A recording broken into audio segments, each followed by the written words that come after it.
por estar aquí en este podcast de Despierta, Introspección, Conciencia, Acción. Hoy tengo un invitado muy especial para mí. Este invitado puede ser la persona por la que estoy aquí sentado y que puedo platicar, que puedo estar así de tranquilo, pensante, que desde que me perdí con ese trastorno de ansiedad, que ni sabía dónde estaba, no sabía qué tenía, pues él ha sido la persona que me ayudó, que me guió el camino, que me ayudó a salir adelante, y estoy eternamente agradecido con él por todo su apoyo y también por estar aquí. Entonces él es Dionisio Galarza, mi psicólogo, y gracias por estar aquí, Dionisio. Gracias, es un gusto para mí estar contigo y ya sabes, sobre todo poder platicar de estos temas que yo me puedo agarrar también, igual que tú, horas enteras. No, pues gracias por estar aquí. No tengo duda de que vamos a platicar tanto que se nos va a volar el tiempo. Pero hoy quería platicar contigo, Dionisio. Digo, tú que fuiste mi psicólogo, que me ayudaste. Yo creo que lo que hiciste en mí es que me ayudaste, y por eso el podcast se llama Despierta, me ayudaste a despertar, ¿no? Me ayudaste a ser consciente mucho que hacía inconsciente, ¿no? Y ¿qué era eso que hacía inconsciente? Pues tenía muchas conductas, pensamientos que verdaderamente me estaban afectando, ¿no? Y se le podrá llamar de otra forma o simplemente mecanismos de adaptación que no eran óptimos, pero llamémosle aquí trastornos mentales, que ahorita tú nos ayudarás a identificar, a platicar qué es un trastorno mental. Pero yo el día de hoy quería platicar de eso, o sea, quería platicar contigo qué es un trastorno mental y más que qué es, hacer a la gente consciente qué es lo que realmente está debajo, qué sucede en tu cuerpo cuando tienes lo que hoy en día catalogamos como un trastorno mental, para que la gente logre entender, o sea, el fondo, el porqué, de dónde viene, cómo funciona el cuerpo, cómo funciona la mente, para que con esto, pues como dice el podcast, nos hagamos conscientes y podamos tomar mejores decisiones en nuestra vida, ¿no? Claro, ¿no? Y gracias por la oportunidad de pensar en estos temas y explorarlos. Pues el concepto de trastorno mental es un concepto muy interesante que ha ido evolucionando al paso del tiempo. Es un concepto que proviene de la psiquiatría. Es la manera en la que los psiquiatras se refieren a las dificultades y los problemas que ellos atienden en sus consultas. Y lo interesante es el nombre, desde el nombre trastorno.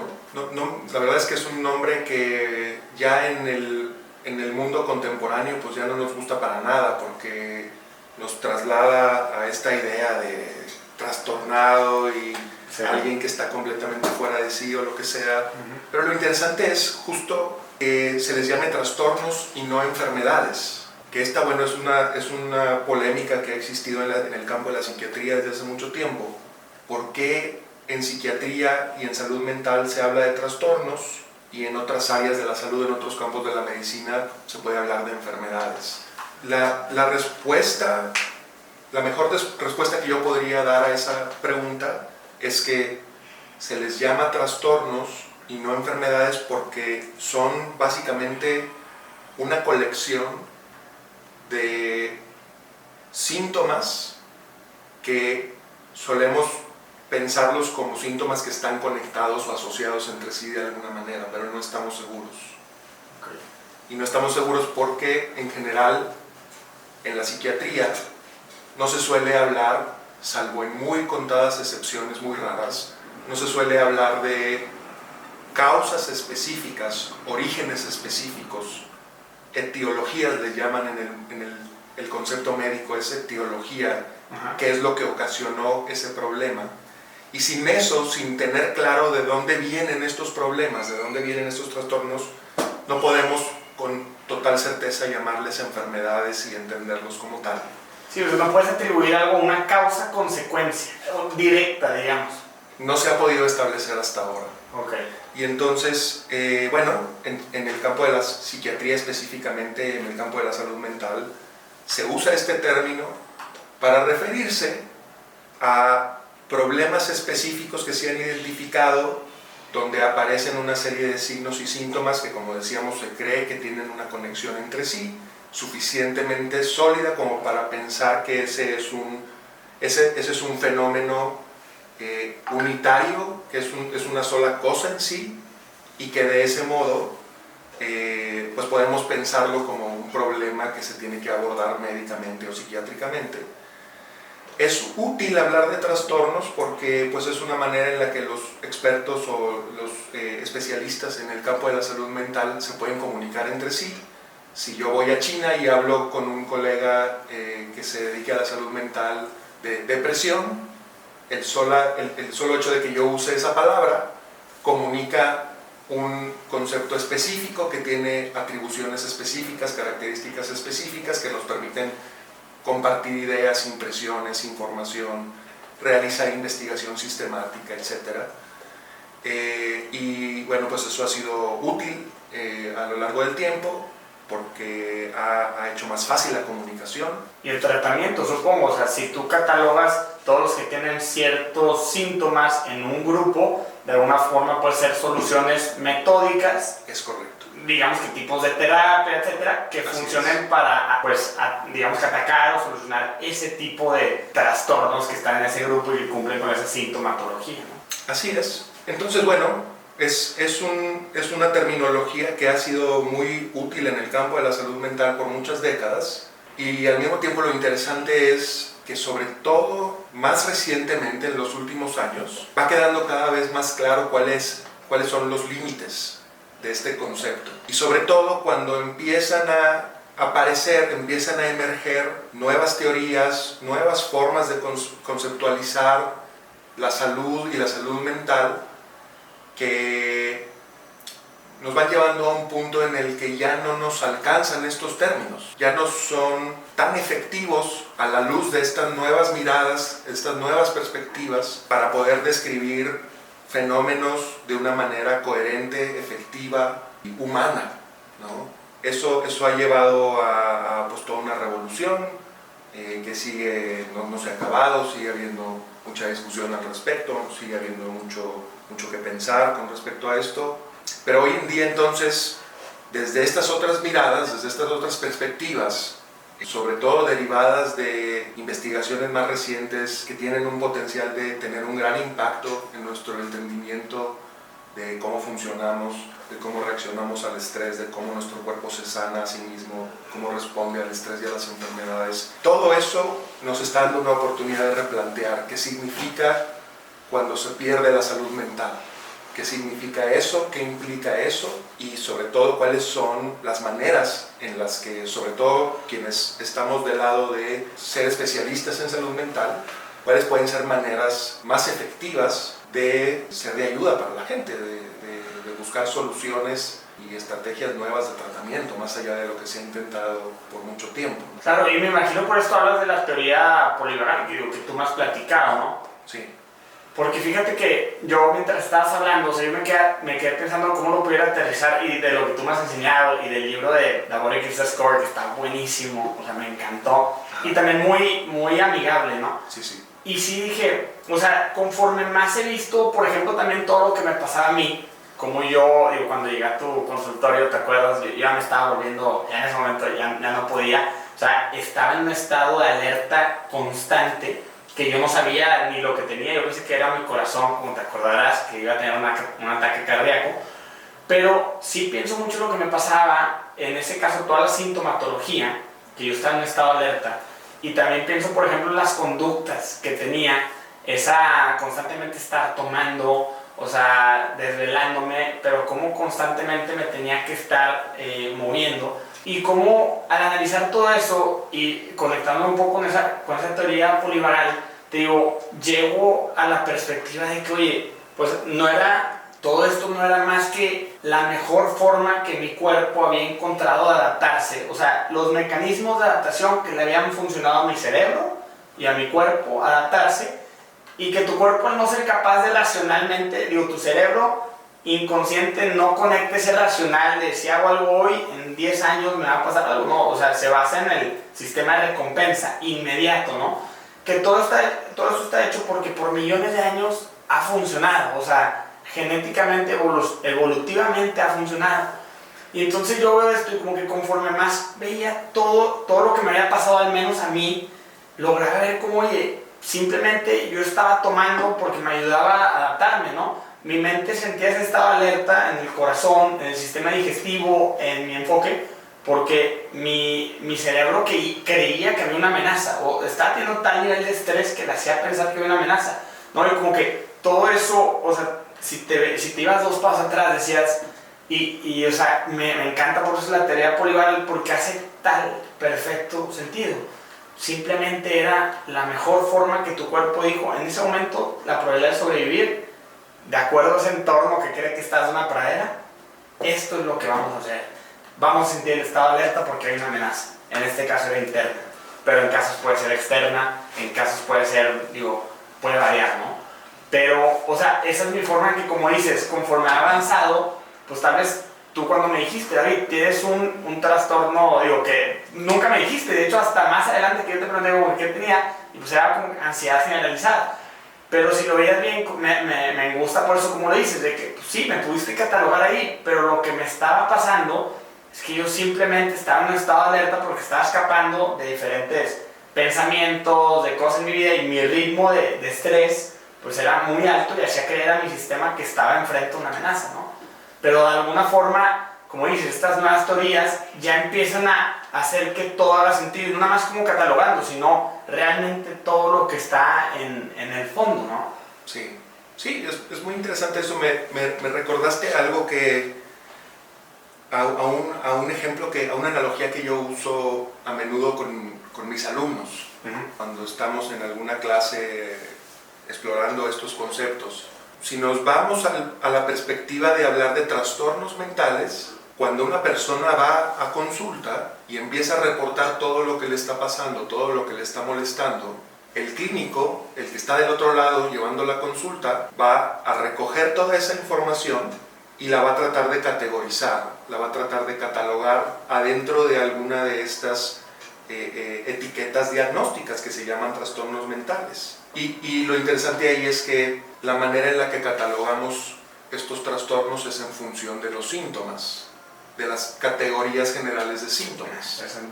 Y entonces tienes los trastornos de ansiedad, los trastornos de depresión, los trastornos obsesivo-compulsivos, los trastornos por estrés, es decir, dependiendo de cuál sea el tipo de afectación o de sintomatología que tiene alguien, se van categorizando distintos nombres de distintos trastornos. Dentro de los trastornos de ansiedad, pues tienes el trastorno de ansiedad generalizada, el trastorno de angustia, las fobias, no sé qué, un montón de nombres que lo que tienen en común es que todos esos son distintas maneras en las que se manifiesta la ansiedad. La persona cuenta sus síntomas, yo capturo esos síntomas y los pongo en alguna de esas cajitas. Pero, y aquí va la analogía de la que te hablaba con mis alumnos, yo siempre les planteo este ejercicio de imaginación, de imaginar que los doctores que atienden el estómago y los órganos que tienen que ver con la digestión, los gastroenterólogos, hicieran lo mismo.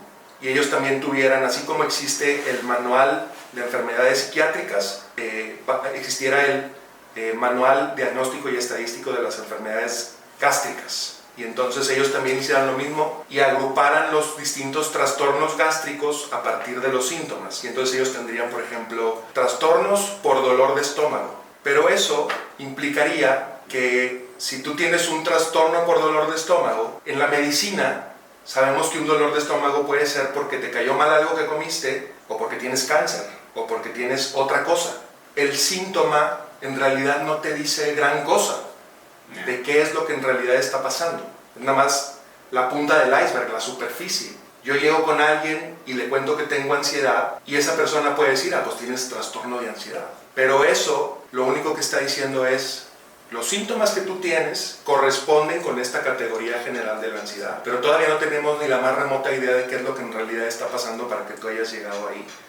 Y ahí es donde se pone muy interesante la cosa, ahí es donde se pone muy interesante el trabajo clínico que tenemos que hacer en un consultorio, ya sea con un profesional de cualquier tipo dentro de la salud mental, ¿no? Psiquiatra, psicólogo, psicoterapeuta, psicoanalista, lo que sea. Y entonces, sí, llega alguien y recibe una de estas etiquetas, tienes el trastorno tal, y yo he visto que hay como una multiplicidad de experiencias. Para mucha gente, el recibir una etiqueta puede ser algo que genera profundo alivio. Mucha gente, yo lo he visto, el alivio que sienten de que lo que sea que les está pasando tiene nombre. Certidumbre, digamos. Y que no es algo que les está pasando nada más a ellos, o que no es algo que es una cosa completamente idiosincrásica que solo existe adentro de ellos y que es una cosa rara y que te está pasando porque eres un extraterrestre, sino que más bien todo lo contrario, tiene un nombre, y como tiene un nombre pues se ha estudiado y es algo que le pasa a mucha gente y hay muchas cosas que se pueden hacer para tratarlo. Entonces hay una gran ventaja ahí también de que existan estas etiquetas y que se nombren de esta manera. Y aún así también hay desventajas, porque si alguien se queda con, es que todo lo que me pasa es porque tengo depresión, o porque tengo ansiedad. Por un lado, eso da alivio, pero por otro lado, tal vez puede hacer que la gente ya no se sienta tan motivada a explorar más a fondo. ¿Qué quiere decir que te haya pasado eso? Porque los síntomas pues nada más son la punta del iceberg, nada más son la manifestación más externa de que algo te estaba pasando adentro, de que algo está pasando en la forma en la que tú te estás relacionando con tu entorno o contigo mismo y que se expresa de esa forma. Entonces, quedarse nada más a ese nivel, pues tú tienes depresión y entonces pues eso es lo que te está pasando, y ya no ir más allá sí puede llevarnos a correr el riesgo de perder esa oportunidad. Que sería lo mismo, volviendo a esta cosa imaginaria que yo planteaba de los gastroenterólogos. Usted tiene un trastorno por dolor de estómago y que se quedaran ahí nada más y no exploraran más a fondo si ese dolor está causado por la torta que te comiste hace rato y estaba echada a perder o lo que sea, o que tienes una infección o que tienes algo adentro del estómago que te está haciendo daño. Entonces, pues creo que ahí hay como ventajas y desventajas. Como decías tú, algo como la teoría polivagal nos ofrece esa posibilidad de ver lo que hay debajo, ¿no? Ver lo que hay debajo. Ok. Y bueno, digo, no sé qué tan sencillo sea explicarlo de una forma breve, porque sé que es muy profunda, pero si yo te dijera, digo, tal vez tú que eres más experto que yo, o sea, ¿cómo explicarías la teoría polivagal de la forma más breve posible? Para darle contexto, o sea, porque ya lo hemos mencionado, van a decir, ¿qué es esa teoría, no? Sí, lo bueno es que no me preguntaste por algo difícil, como explica la guerra mundial en dos palabras. Esto es un poco más difícil, pero... Bueno, es un tema que te gusta mucho. En pocas palabras, la teoría polivagal es la teoría que explica la forma en la que nuestro sistema nervioso está adaptado para que todo el tiempo estemos buscando sentirnos seguros, y que específicamente en los mamíferos hay una evolución muy interesante de uno de los órganos del sistema nervioso, que es el nervio vago, que evoluciona de una manera en la que le permitió a los mamíferos encontrar seguridad a partir de sentir conexión, de sentirse conectado a sí mismo. Es decir, el mamífero logra, a través de esta modificación evolutiva, entender un poco mejor la conexión con su propio cuerpo y con las señales que su propio cuerpo le da de cuando no se siente seguro y cuando sí, y la conexión con otros. A través de la conexión con otra persona, yo puedo encontrar maneras de sentirme más seguro en un entorno que, por definición, hace 100.000 años, que es cuando todo esto tuvo lugar, era un entorno constantemente plagado de problemas, y que cada uno de esos problemas amenazaban todo el tiempo tu vida. No era el tipo de problema que enfrentamos hoy en día, no era el tipo de problema de verle al banco o haber reprobado un examen, que son problemas y son muy duros y a la gente no le gusta tenerlos, pero nadie se va a morir de reprobar un examen, nadie se va a morir por deberle al banco. Los problemas de hace 100.000 años, todos los problemas que había eran problemas de vida o muerte. Sí. Y entonces nuestro sistema nervioso encontró una manera de evolucionar para tratar de resolver esos problemas a través de conectar con uno mismo y conectar con los otros. Y entonces eso, el argumento se podría hacer de que gracias a eso estamos aquí hoy tú y yo, que gracias a eso hemos llegado a donde hemos llegado, porque esas conexiones luego abrieron puertas que no estaban disponibles para otros animales y creamos todo esto. Sí, o sea, y a fin de cuentas, me encanta todo eso porque el humano es hoy por hoy, digamos que el rey del mundo, gracias a que encontró la manera de colaborar con otros humanos, ¿no? Que es básicamente, si lo ves en ese estado, en la teoría polivagal, que siempre busca que el humano esté en estado, digamos que, de bienestar. Y yo le homeostasis, si no... Homeostasis. O sea, equilibrio con el medio ambiente y, como dices, donde puedas conectar con otros, porque donde conectas con otros evolutivamente es donde tienes más probabilidades de sobrevivir y de que, digo, colaborando es como hemos llegado a hacer todo esto, ¿no?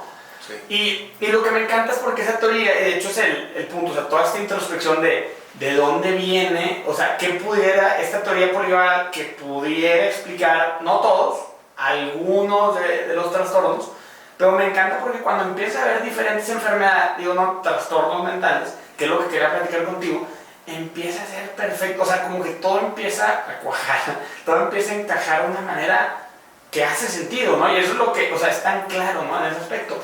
Y yo lo que quería hablar de eso es de que conforme yo más he visto la teoría polivagal y veo que, como tú dices, el humano que está en estado de alerta, digo, de homeostasis, el humano lo que quiere hacer es ahorrar la mayor cantidad de energía, pero tener todas las necesidades que tiene y reproducirse, ¿no? Y en este ahorrar la mayor cantidad de energía, de hecho el libro de la Body Keeps the Score te dice eso, de que, oye, ¿por qué dormimos? ¿Por qué dormimos tanto tiempo? Porque de hecho ha sido el balance que hemos encontrado de la cantidad óptima de dormir con la cantidad óptima de buscar comida, reproducirte y volver a dormir. Pero de hecho, si pudieras dormir todo el tiempo y hacerlo ahí, probablemente estarías dormido todo el día, ¿no? Pero entonces ves esto y ves cómo quiere ahorrar energías y entonces ya vuelves a la teoría polivagal que tiene esas tres etapas, ¿no? Así es, tres estados. Tres estados, ¿no? Tres estados. Y es donde yo quería ir un poquito a esta parte de ahorita que hemos platicado un poco del contexto que tú bien has dado, a la parte de hacernos conscientes, porque yo quiero hablar, por ejemplo, de la ansiedad. Digo, yo quiero poner 3 ejemplos, pero quiero que tú también pongas más y que tú me corrijas un poco. Pero yo veo, por ejemplo, la ansiedad, la depresión y, por ejemplo, una adicción a sustancias. O sea, estos son 3 trastornos y trastornos que te pueden afectar en tu vida personal, laboral, como tú dices, en diferentes ámbitos de tu vida, ¿no? Sí. Como sabemos, el humano no está hecho para aguantar el nivel de estrés que vimos el día de hoy. El humano, como sabemos, llegaba el león y entonces tu cerebro sentía ese estado de alarma de la teoría polivagal, se ponía en estado de ataque o escapar, y en ese estado de león se escapaba el león o peleaba contra el león. Pero ese estado de estrés y de ansiedad por el león subía, era un pico, tu corazón latía, soltabas el cortisol, las hormonas, se ponías en estado de alerta, escapabas y volvía a ese estado de paz, ¿no? Y hoy en día con el nivel de estrés que tenemos, pica, pero se mantiene en niveles altos. ¿Por qué? Porque la amenaza del día de hoy, como tú me encantó como le dijiste, el examen es mañana, el examen no se va a mover y tú estás, no es como un león que ya llegó y se fue, y tú estás alerta todo el día por el examen. Estás alerta todo el día porque te pueden despedir del trabajo. Y todas estas sí son amenazas que obviamente pudieran disminuir la calidad de vida, pero yo el ejemplo que pongo, digo, muy probablemente, no en el caso de todos, pero mucha gente tiene cierto nivel de vida asegurado, donde el peor escenario es que vuelvas, tal vez no a una casa, pero a una pequeña chocita donde tengas 2 tortillas, unos frijoles, y no estoy diciendo que sea digno, pero que el peor escenario aún representa algo con lo que pudieras subsistir y vivir. Pero nuestra mente catastrófica, por los diferentes diferenciales de las expectativas y lo que sucede, ve esto como una amenaza de muerte y tu cuerpo emocional, el evolutivo, se lo toma como una amenaza igual a que el león estuviera enfrente de ti, ¿no? Así es. Y entonces yo lo que veo es esto y los 3 ejemplos que yo quería ver contigo y a ver qué otros ejemplos se te ocurren, pero por ejemplo la ansiedad. O sea, yo veo y la ansiedad, digo, oye, pues a fin de cuentas en la ansiedad tu cuerpo está en ese estado de alerta donde quiere pelear, donde está viendo todas estas posibilidades de amenaza, y yo lo he leído creo que en The Body Keeps the Score, pérdida de amor, o sea, de reproducción, pérdida de comida, pérdida de seguridad de tu cueva, o sea, de tu casa, todo lo que representa estas pérdidas que son amenazas a tu vida, pues te generan ansiedad porque quieres escapar o pelear contra esta amenaza, que en muchos casos es escapar, ¿no? Y ahí dices, oye, se explica perfecto porque alguien que está en constante nivel de ansiedad siente que tiene alguna amenaza, existente o no, contra algo de sus estándares de vida, ¿no? Y eso es lo que lo está causando que esté en un estado de alerta. O sea, ese sistema evolutivo que lo quiere proteger es el mejor mecanismo de adaptación que está encontrando en su cuerpo, pero su mente no sabe que el entorno para el que ha evolucionado y el entorno en el que vive hoy en día no tienen nada que ver. De hecho, son totalmente diferentes. No tiene la seguridad garantizada, ¿no? Claro. No sé qué opinas de... Sí, totalmente. Es decir, ese desfase de lo que nuestro sistema nervioso está diseñado a enfrentar contra lo que está enfrentando en el mundo moderno 100.000 años después, se vuelve un problema que hay que superar. Me gustó mucho cómo lo estabas aterrizando a hablar de cómo enfermedades, trastornos como la ansiedad, la depresión e incluso las adicciones tienen una clara conexión con la manera en la que nuestro sistema nervioso está respondiendo a las señales de estrés. Y justo eso es lo que nos explica la teoría polivagal. Nos explica la presencia de estos tres estados y la habilidad del sistema nervioso de escanear el entorno para poder determinar si el entorno es un lugar seguro o si hay amenazas. Eso en la teoría polivagal se llama neurocepción. Aquí nosotros estamos teniendo esta conversación. La razón por la que podemos tener este grado de conexión, la conexión que implica el poder tener una conversación donde tú dices algo y yo estoy escuchando con atención y estoy tratando de no distraerme y lo mismo haces tú, es posible porque nuestra neurocepción en este momento nos está diciendo que este es un lugar seguro. Estamos en un edificio, en una oficina, no tenemos que cuidarnos de amenazas, todo está tranquilo, hay seguridad, no tenemos nada de qué preocuparnos y entonces podemos enfocarnos en lo que decidimos venir a hacer aquí tú y yo. Y entonces todo el tiempo estamos haciendo eso, todo el tiempo nuestro sistema nervioso está escaneando el entorno y dependiendo de lo que nos diga el resultado de ese escaneo constante es cómo vamos a responder. Y en el momento en el que esta neurocepción, en lugar de decirnos estás en un lugar seguro, nos empieza a decir, oye, aquí hay una amenaza. Como bien lo decías, la clave es que nuestro sistema nervioso trata todas las amenazas como amenazas de muerte. Nuestro sistema nervioso no sabe discriminar amenazas que no son mortales. ¿Por qué? Porque el mundo en el que emergió evolutivamente esta capacidad era un mundo en donde todas las amenazas eran amenazas de muerte. No existía una amenaza que no fuera mortal. Todos los peligros que enfrentaban las personas hace 100.000 años eran peligros de vida o muerte. Y eso ya no es así ahora. Ahora hay peligros, ahora hay amenazas, ahora hay cosas que nos estresan. Al final de cuentas, estrés quiere decir sentir una amenaza. Estrés es lo que se siente cuando hay una amenaza en nuestro horizonte. Ese estrés ya no es necesariamente como el estrés de hace 100.000 años.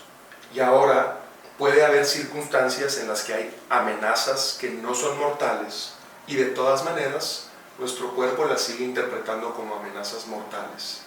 Y se protege de esas amenazas como se protegería de un depredador o de cualquier otra amenaza que pone en riesgo la vida. Y al percibir esa sensación de amenaza, nuestro cuerpo puede hacer, básicamente puede irse a dos estados que están controlados por la actividad del sistema nervioso autónomo. Se puede ir a un estado de lucha y fuga, fight or flight como dicen en inglés, que lo que implica es que yo en mi neurocepción percibí un peligro y ahora tengo que movilizarme para responder a ese peligro. ¿Cómo respondo a ese peligro? Pues hay dos opciones, básicamente dos opciones. Huir, esconderte de ese peligro o confrontar, atacar y tratar de matar a ese peligro. Y dependiendo de cuál de esas dos actividades o series de actividades es la que defina nuestro sistema nervioso, que es la que va a hacer, va a predominar una emoción, que es la emoción que sirve en ese momento tener para responder a lo que está sucediendo. Si yo decido huir de una amenaza, aparece este set de conductas que están diseñados para que yo pueda huir, correr, esconderme, retirarme, evitar. Todas esas conductas van a estar organizadas alrededor de una emoción principal, que es el miedo. Y en su forma extrema, ese miedo se le llama pánico, ¿no? Entonces, esa es la ansiedad, básicamente. La ansiedad es este momento en el que una persona, por una serie de circunstancias, termina activando un estado de huida por percibir con su neurocepción algún tipo de amenaza. Que esa amenaza puede estar en el entorno o puede estar adentro de la persona. Y entonces, todas estas cosas que vemos en la ansiedad, la manera en la que el cuerpo se empieza a acelerar, la activación, estoy desesperado, me muevo la pierna, se me acelera el corazón, empiezo a sudar o no puedo controlar que estoy sudando mucho, el miedo, la desesperación, las ideas que empiezan a correr galopantes en mi mente. Todas esas conductas en realidad son producto de lo que tu mente está tratando de llevarte a hacer, tu mente y tu cuerpo te están llevando a hacer para responder a esa amenaza que acabas de percibir o que has estado percibiendo últimamente. Y lo mismo podría suceder cuando alguien decide activar, no es una decisión consciente, deliberada, es una decisión del sistema nervioso autónomo, pero cuando se activa eso, también puede entrar el sistema de lucha, o pueden incluso activarse de manera intercalada, puedo estar así como que luchando y huyendo al mismo tiempo, pero se activan esos sistemas y están marcados por ese afecto, ¿no? Luego puede haber un tercer estado, ese va a aparecer cuando aquello que nos está amenazando ya nos alcanzó y sentimos que no podemos escapar de ello, de eso. Y ese estado es el estado de inmovilización. El referente de eso es en la naturaleza cuando un depredador está persiguiendo a una presa. Hay un video muy padre que luego te lo mando por si lo quieres ver. Está una hiena persiguiendo a pues parece como un venado o algo así. Están así como, parece un paraje, una pradera, están como en la sabana, no sé dónde estarán. La hiena alcanza al animal e inmediatamente cuando el animal siente las garras del depredador encima, se tira al piso y se queda completamente inmovilizado. Y entonces algo muy chistoso pasa. Se queda inmovilizado, en el video ves que está la hiena atrapando al venado, y luego, o una gacela parece que es, y luego llega otro animal, otra hiena, y entonces la hiena que atrapó a la gacela se voltea, se distrae, porque ve que viene otra hiena y piensa que le puede robar la comida o no sé, se distrae, se voltea, y en el momento que se voltea, la gacela se vuelve a parar y se va corriendo. Esa respuesta de inmovilización, por un lado, tiene esa función. Es como un último recurso cuando eso que te amenazaba te alcanzó y ya te atrapó y no te puedes escapar. Esa inmovilización sirve como una última línea de defensa, que tiene, por un lado, esa función. No te muevas, parece que estás muerto, parece que estás inconsciente o lo que sea, y eso puede darte una última oportunidad de escapar. Y la otra función es lo que tú hablabas. Inmovilizarse es una forma de conservar hasta la última gota de energía que está disponible, porque cuando estás atrapado sin salida ante algo que te está amenazando, vas a necesitar hasta la última gota de energía que puedas tener para poder sobrevivir. ¿Cómo se ve eso? ¿Cómo se ve la inmovilización? Se ve como en las personas, por ejemplo en la consulta, se ve personas que se sienten todo el tiempo sin energía, sin fuerza, pero no solo sin fuerza en términos de no tengo fuerza para caminar o lo que sea, sino también fuerza en términos de ganas, motivación. Se te quitan las ganas de hacer cosas. A menudo estas personas prefieren estar como recluidas en un lugar donde incluso una característica que tiene en muchas personas es se quedan en su cuarto y cierran las persianas para que no entre la luz del día. Están así como si estuvieran literalmente en una cueva escondidos. Y usualmente puede haber esta sensación como de no poder conectar consigo mismos, con sus emociones. No están, es como si no estuvieran sintiendo. Otra referencia que dan es sentirse así como adormecidas emocionalmente, numb, es la palabra que usaríamos en inglés para describir eso. Entonces ese estado de inmovilización en la forma más extrema es un tipo de depresión, es una depresión. La depresión es ese estado de inmovilización por el cual está pasando alguien que por distintas circunstancias de su vida, experiencias adversas, dolor emocional, estrés crónico, por muchas razones, llevan a una persona a entrar en ese modo como de hibernación, de inmovilización, y luego es difícil salir de ahí. Entonces, definitivamente ahí tienes dos ejemplos de la manera en la que la teoría polivagal puede explicar cosas como la ansiedad o la depresión. Y luego mencionabas el ejemplo de la adicción, sí. Que pues también lo puedes ver por ese lado. Cuando las personas se quedan atoradas en estos estados de inmovilización, o muchas veces se quedan atoradas alternando entre estados de inmovilización y estados de lucha y fuga, están ahí atrapadas.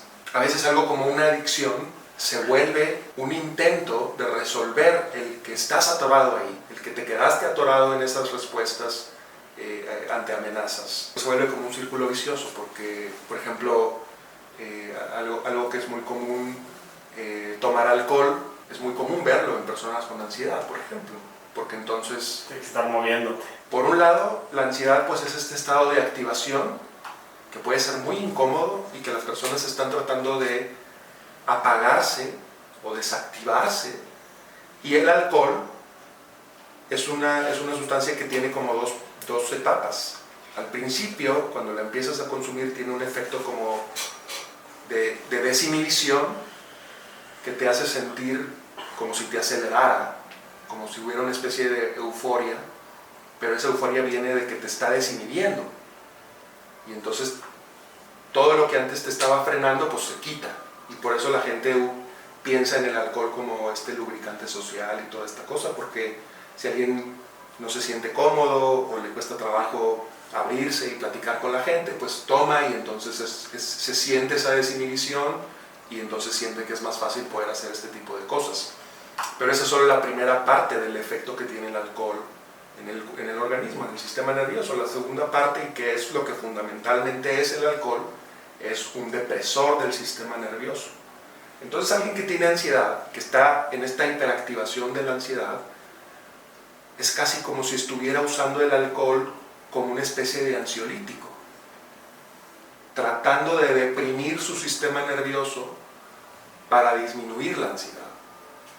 Y en ese acto de buscar algo que te dé esa posibilidad de calmarte, de desacelerarte, es donde una sustancia como el alcohol se puede volver una adicción, porque lo estás buscando constantemente. Pero como sabemos en la adicción, el fenómeno de la adicción es que mientras más usas una sustancia, más te habitúas a esa sustancia, más desarrollas una tolerancia, y entonces la sustancia deja de tener el mismo efecto que tenía originalmente, lo cual te lleva a necesitar consumir más cantidades de esa sustancia para lograr el mismo efecto que tenías en un principio, o a veces te puede llevar a que ahora necesitas tomar alcohol, pero ahora también tomas cocaína, o tomas alcohol, pero te lo tomas con una benzodiazepina, porque entonces pues, se te está acabando el efecto que inicialmente te daba esa sustancia. Entonces eso es muy fácil, eso es una vía muy fácil por la cual se puede caer en esto.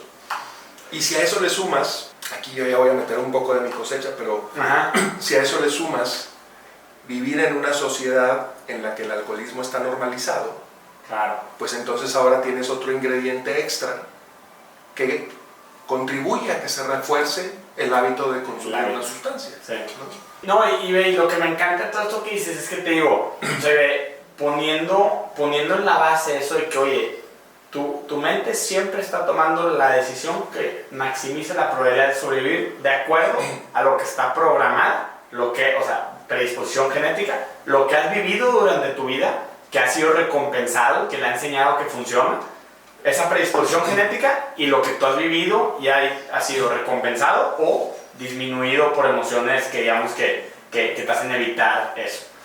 Oye, y piensas en eso y lo pones como una base y entonces viendo esos 3 puntos, o sea, por ejemplo cuando dices la ansiedad, o sea, llega la ansiedad y la ansiedad, primero que nada, como tú dices, tu cuerpo hace el scan y dice, si tu mente analiza la probabilidad que tengo de ganarle a este enemigo es mayor que la que tengo de escapar, se va a enojar. O sea, pero tú no eliges, ¿no? Sino que automáticamente mide tus capacidades físicas y bueno, lo que percibe de ti contra el enemigo, la amenaza que está viendo y dice, no le vas a poder ganar, escapa, ¿no? Entonces ahí sientes ese nivel de ansiedad, todo eso automáticamente. Y entonces ahí está la ansiedad, oye, ese examen, ¿qué te digo? Ese examen, esa pérdida del trabajo, esa pérdida de amor, de que la pareja te va a batear, o todas esas cosas, amenazas, hace el análisis, o te enojaste, o sentiste el corazón latiendo fuertísimo, sientes ansiedad y te quieres escapar, pero en la vida real pues no aplica, ¿no? Porque estás con una chava, estás en el trabajo, en la oficina, pues esa ansiedad no te va a ayudar a que hagas el Excel, ¿no? Pero tu mente no sabe que estás en un Excel, ¿no? Y después me encanta lo de el lado de inmovilización, porque como dices, ese último punto de que si ya el león te tiene amarrado, pues tú ya dices, hijo, la última probabilidad que tengo es que si me congelo, como dices, no me va a detectar y tal vez me pueda alcanzar a zafar si me deja porque cree que estoy muerto, o también simplemente guardar esas energías por la posibilidad de que se le escape, ¿no?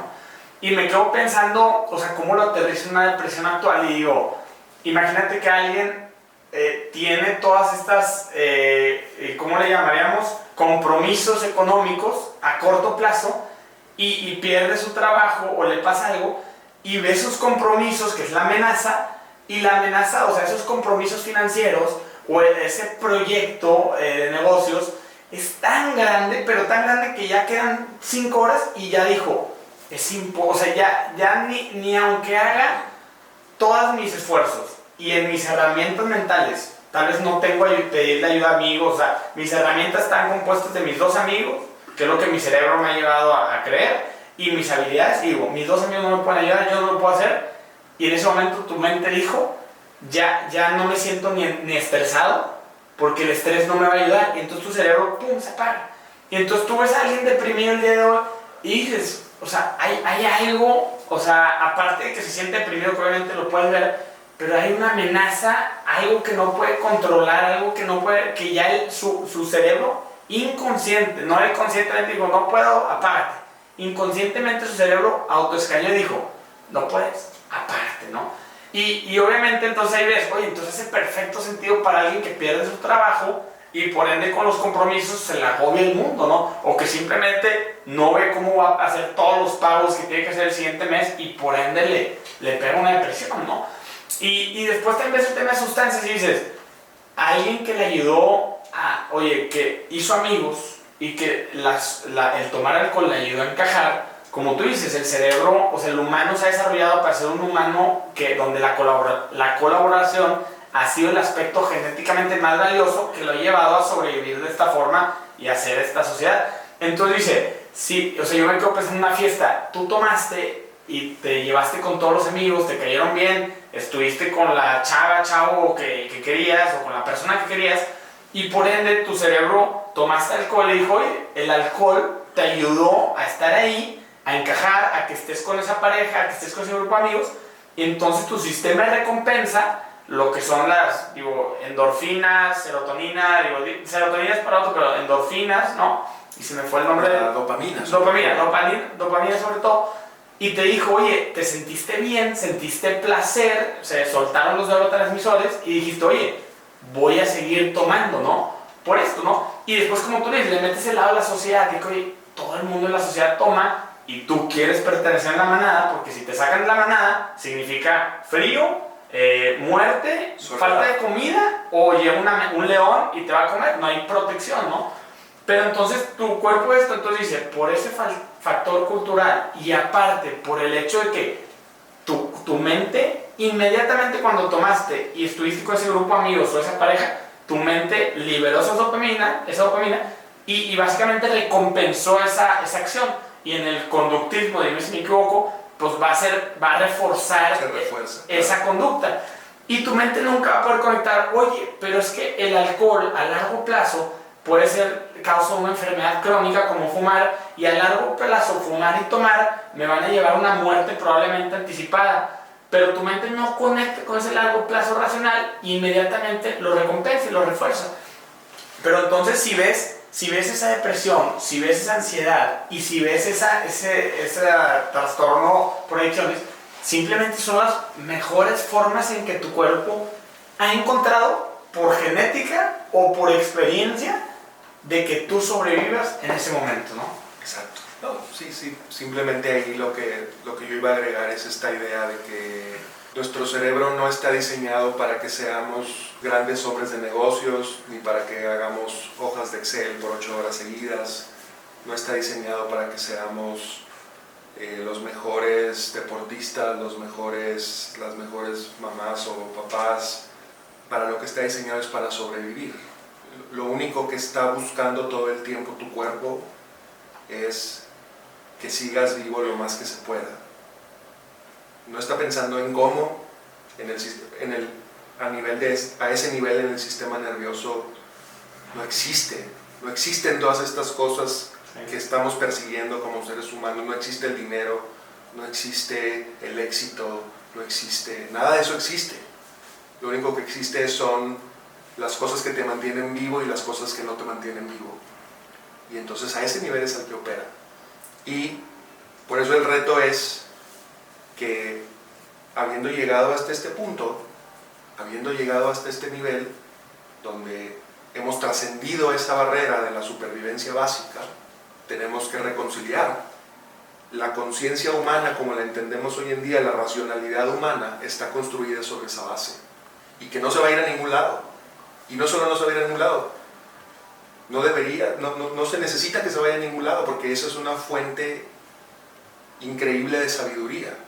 Si uno entiende por qué están pasando las cosas, no es algo que te estorba, es algo que si entiendes de dónde viene, es tu mayor motor, sobre todo en términos de entender que a la hora de tratar de encaminar esa supervivencia y de reconciliarla con todas estas metas humanas que tenemos, el punto en común, y tú lo decías ahorita, es la conexión.